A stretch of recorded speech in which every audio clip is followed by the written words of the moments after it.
What's going on, guys? Welcome back to another video.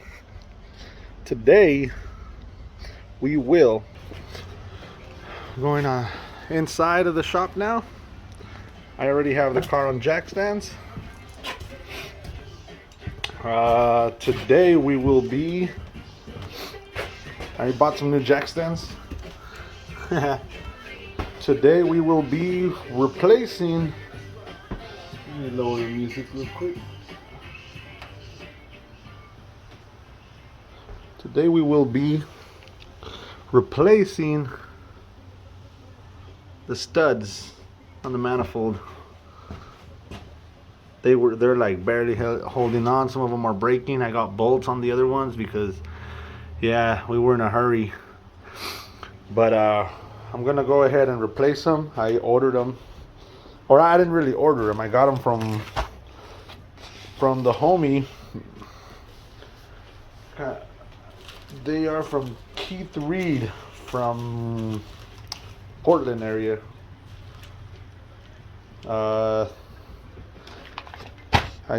We're friends on Facebook, and he posted them up, and I bought them. I got them off him for like 60 bucks. These things retail for like $100. So yeah, I went ahead and pulled the trigger on these, and perfect timing because I actually needed them. So I'm gonna go ahead and do that. Pull all this off. I'm gonna pull the intercooler off, pull the turbo manifold off, undo the return line, feed line, all the vacuums for the wastegates. I'm gonna do all that. I'm gonna unplug everything and remove the whole exhaust, everything. Pulled it all. I'm gonna try and pull it all out as a unit and see if I can get those in. I got some thread locker around here. I don't know where I left it. I bought this tool at AutoZone. It's a stud extractor, like 20 bucks. Hopefully it makes the job a lot easier. I got the red Loctite I'm gonna be using on this, and I have to fix, I don't know why it's full of oil every cylinder. Well, I don't know if it's on the inside of the exhaust or because I think my valve cover gasket ripped too. So I have that one. I have one of those also that's OEM Honda. I gotta go find it. So I'm gonna try and get everything ready, put everything on, and get it all. I'm gonna try and figure it out, see if I can get it to run right.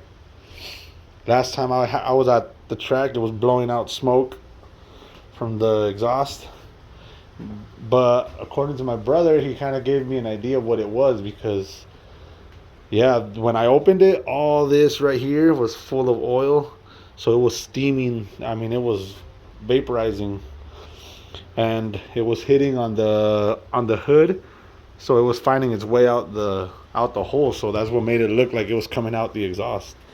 And as you can see, it blurred my vision real quick. I couldn't see nothing on the way back.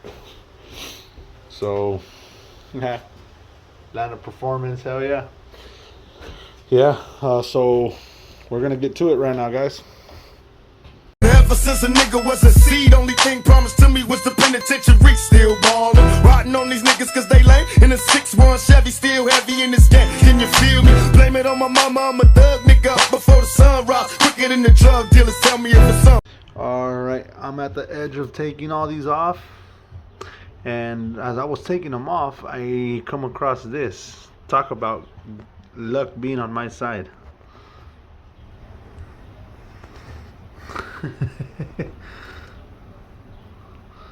Look at that. The exhaust nut was held on by the freaking timing cover. That's crazy. It's right there.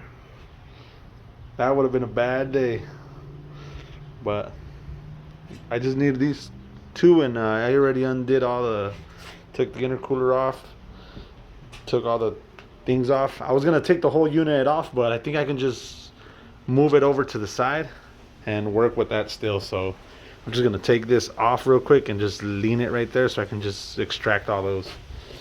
So yeah. All right, I got these off, the remaining of them.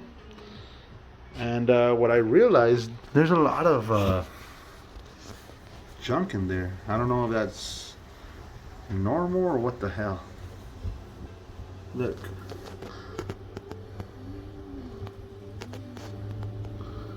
I don't know what that is, but it has them on all of them. Oh. Yeah, look. It has them on all of them. I don't know what's going on, but just gonna replace the studs and see, and go ahead and start it, see what it does, because I haven't started it since Friday night that it blew the valve cover thing. So the night that it started leaking oil, or that it started smoking, I haven't turned it on since. I just parked it and didn't deal with it. So I'm gonna go ahead and try that, see, put the studs back on, change the valve cover gasket, put the new starter on, and start it, see what it does. If it keeps smoking, then I might have hurt something internally, which I'll start tearing it down. All right, here we go. Look, I've already taken those out. A lot of people just use a ratchet. I use the impact, makes it easier.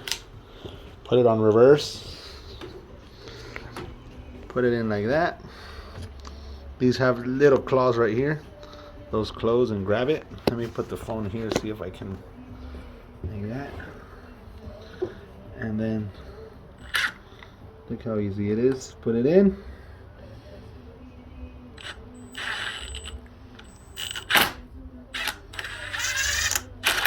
And just like that.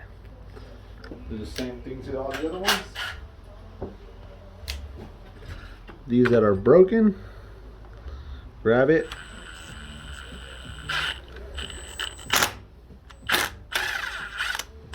And just like that.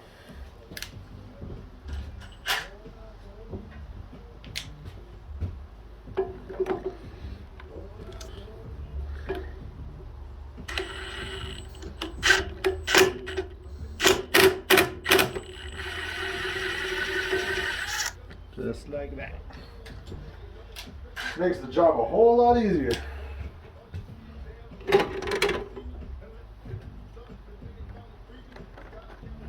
Gotta kind of maneuver this here because the dump tube's in the way.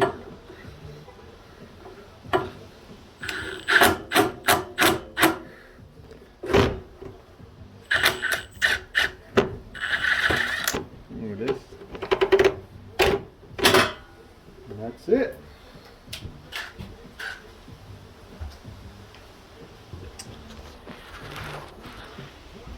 $20, well worth it.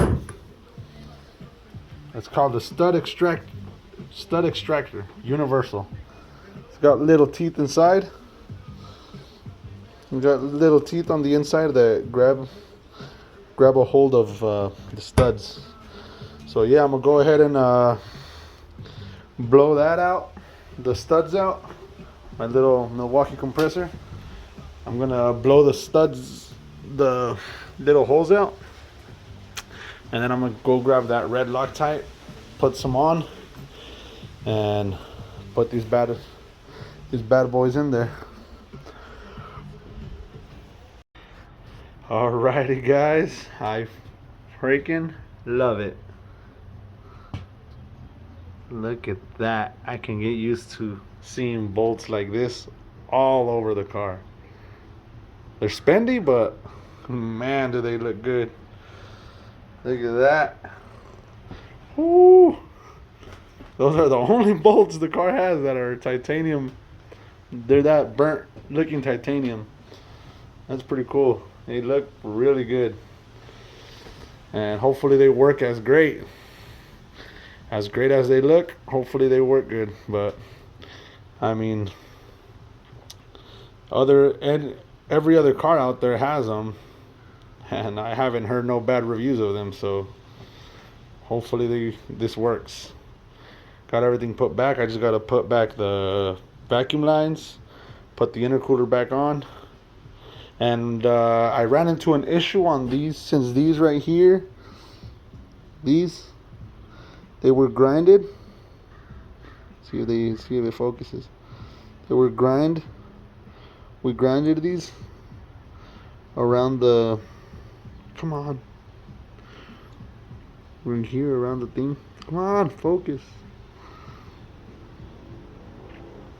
Right here, look. We grinded them all the way around so they could clear the manifold. Look, what they look like. So they could clear the manifold on this part, on this runner, and on this one right here. And now I can't even fit. Where's it at? I can't even fit the wrench. The wrench won't fit on either side. But on these, fits perfect. So yeah, maybe I was like, oh, maybe it's because it's the Walmart brand. But yeah, that too. Since I'm gonna be here at in the garage, at the shop, we have all the Cornwell and Snap-on things, all the tools. But since I'm here at the house, I was like, I was thinking of probably taking the Walmart ones, the Walmart tools. You can't go wrong for the price. This set is like $20 and they're Impact lifetime warranty. And this set here is like $15 lifetime warranty as well. Pliers, you don't need good pliers like everybody says. Oh yeah, these right here are Cornwell, and I still have the price tag on them. Look, where's it at? Right there. Damn it, this thing is there. $35. Cornwell tools. Cornwell.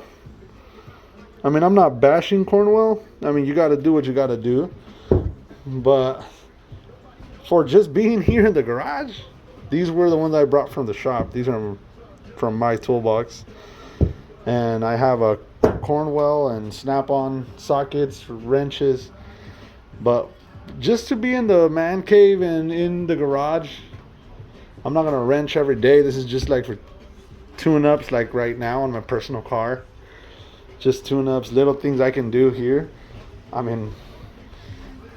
It's not even $50 for the impact sockets, the wrenches.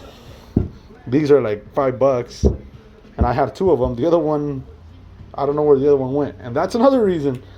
Oh no, I left them in my little brother's car. My little brother, he took the car to the shop, and they ended up staying in the shop. But that's another reason why I kind of went with Walmart cheap tools, because eventually we end up losing tools, and it really hurts. It really hurts when you impact socket from Cornwell. They cost like freaking $60, $60 or $70 for an impact socket, and it hurts when they get lost because no one wants to replace it, and you're gonna have to replace it.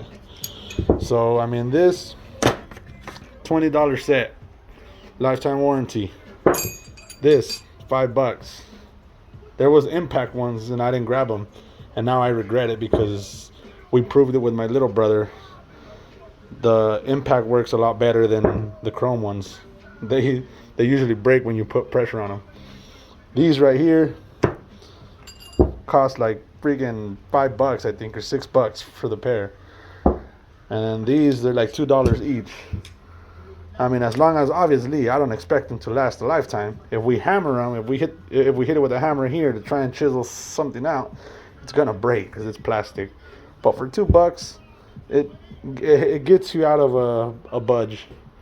Like when you're in a hurry at the track or something, you don't give a crap about what brand of tool they're letting you borrow. You're just, as long as the tool works and you need it and it's there to back you up, I mean, it doesn't matter. But yeah, so that's that. I have to probably run down to the shop and get a socket, a deep socket, 12-point socket, because I'm gonna need a 12-point socket. Not even a deep socket. I could do it with a short socket. But yeah, that's what I'm gonna probably do right now. And yeah, I got a leftover stud. I mean, they send you a 10-pack, and you only need 9 for both, for the intake and for the exhaust. So yeah, I actually have 2 of them now. I have one from the intake and one from the intake and one from the exhaust that are left over. But that's good though.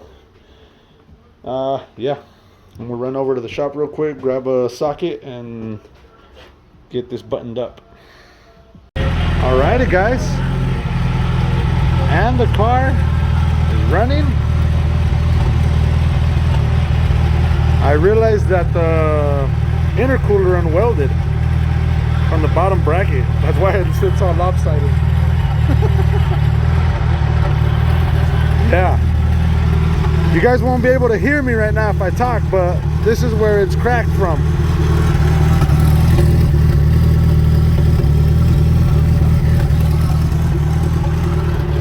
That little bracket there is the one that broke. But yeah, it's running. This car needs a tune really bad. But before I tune it, I'm just trying to wing it for now. I'm trying to wing it right now because I have a coil unplug kit I'm trying to do. I have a coil unplug kit. I have a VTEC locker. And I have another intake manifold and bigger injectors. And I'm going on E85. So yeah, I gotta upgrade more stuff like that. That oil catch can. That oil catch can there is getting eliminated. I have to run the oil catch can that's on the valve cover as well. I have to figure that out and make it work. I gotta order another catch can, do a new catch can setup. And yeah, there's a lot of things I gotta do before I put it on the dyno again. So right now it's running on an unknown tune.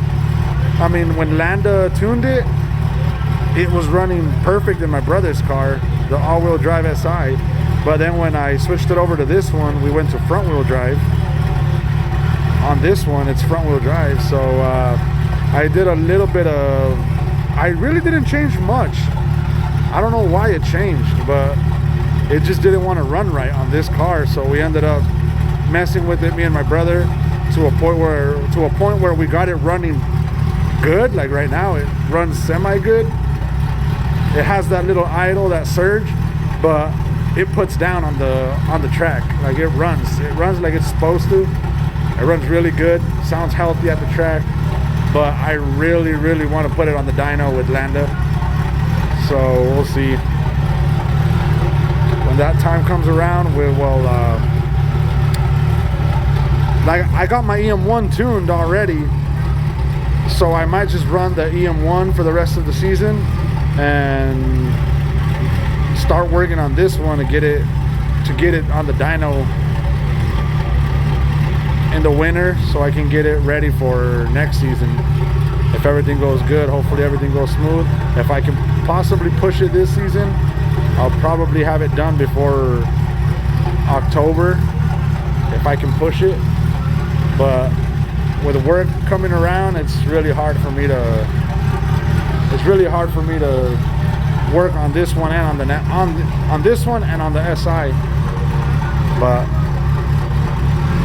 yeah, this is it, guys. Let me give you a little walk around.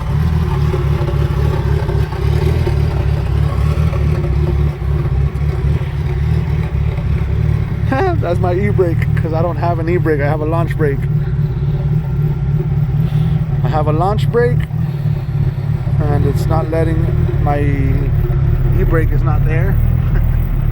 So I have a launch brake. Yeah, this is it. Got a 5-gallon fuel cell. It's not big, so it's kind of a pain to get around town. So that's why I just, yes, the car is street legal, but I don't drive it on the street because I run out of fuel. I'm running 1300 FIC injectors, and on a 5-gallon fuel cell, it gives me about, I want to say about a little under 10 passes at the 8-mile track when it runs out of gas. So it doesn't give me very much. It gives me enough gas to drive from here to the track and back. That's if I don't brake at the track. It gives me from here to the track and back.